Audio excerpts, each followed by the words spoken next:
मुझे मुसलमानों की बढ़ती हुई आबादी से कोई खतरा नहीं है। अगर खतरा है तो ये कट्टरपंथी सोच से।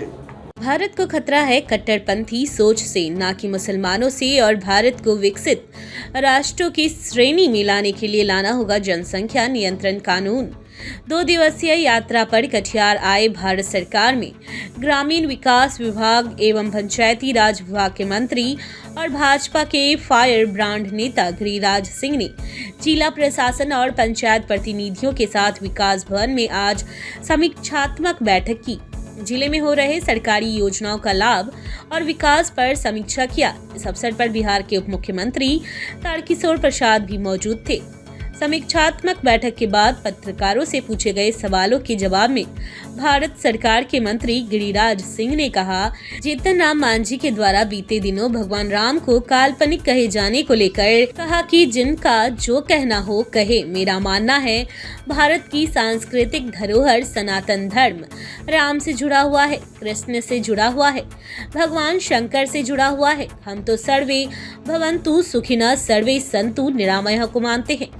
हमारे लिए राम तो लोग काल्पनिक कहते रह गए, राम तो जिंदगी भर कहते रह गए। कोर्ट ने मान्यता दिया, अब जो कहते हैं यह स्वतंत्र भारत है, उनको अपना अधिकार है।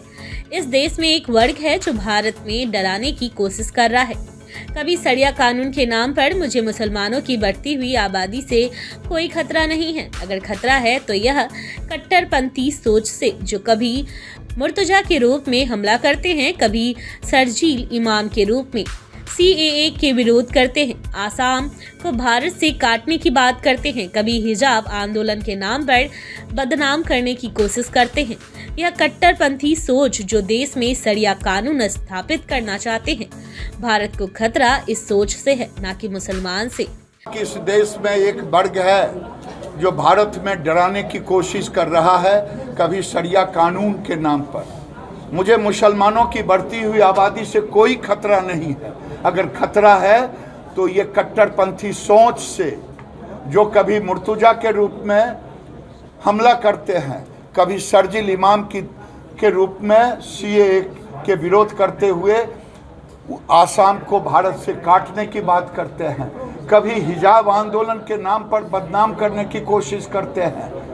ये कट्टरपंथी सोच जो देश में सरिया कानून स्थापित करना चाहते हैं। भारत को खतरा इस सोच से है, न कि मुसलमान से। जनसंख्या कानून पर गिरिराज सिंह कहा कि देखिए भाई, आज पूरे दुनिया में भारत दुनिया का लगभग तकनीकी दृष्टि से 18% है, प्रैक्टिकली 20% आबादी है, और पूरे दुनिया की जमीन का मेरे पास 2.5% जमीन है, और पूरे दुनिया का जल 4% है। यानी 1950 में यूनाइटेड नेशन का FAO ने कहा है भारत की आबादी इतनी बढ़ जाएगी कि आने वाले दिन में 50 में आदमी और जानवर के फीड के लिए जो होगा ये होगा। तो इस समय अगर हम आबादी को कंट्रोल नहीं किए, हमारे साधन सीमित है। अगर आप देखेंगे भारत और चाइना लगभग एक आबादी का हो गया। प्रति मिनट आबादी चाइना का 10 है, 10.5, और भारत की आबादी प्रति मिनट 33 है। हम कहां से विकसित कर पाएंगे? भारत को सामाजिक समरसता को बनाना है, भारत को विकसित राष्ट्रों की श्रेणी में आना है। सीमित संसाधन में तो हमें जनसंख्या नियंत्रण कानून करना होगा, यह धर्म के आधार पर ना जोड़ करके, यह देश के विकास के आधार पर। देखिए भाई, आज पूरे दुनिया में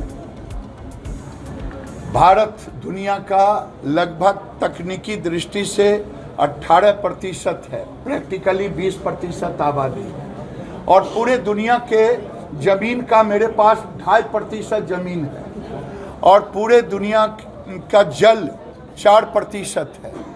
यानी 1950 में यूनाइटेड नेशन का FAO ने कहा है भारत की आबादी इतनी बढ़ जाएगी कि आने वाले दिन में 50 में आदमी और जानवर के फीड के लिए जो होगा ये होगा। तो इस समय अगर हम आबादी को कंट्रोल नहीं किए, हमारे साधन सीमित हैं। अगर आप देखेंगे भारत और चाइना लगभग अब एक आबादी का हो गया।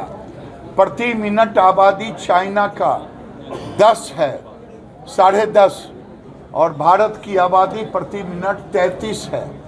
हम कहाँ से विकसित कर पाएंगे। भारत को सामाजिक समरसता को बनाना है, भारत को विकसित राष्ट्रों की श्रेणी में आना है, सीमित संसाधन में, तो हमें जनसंख्या नियंत्रण कानून करना होगा। ये धर्म के आधार पर ना जोड़ करके, ये देश के विकास के आधार पर।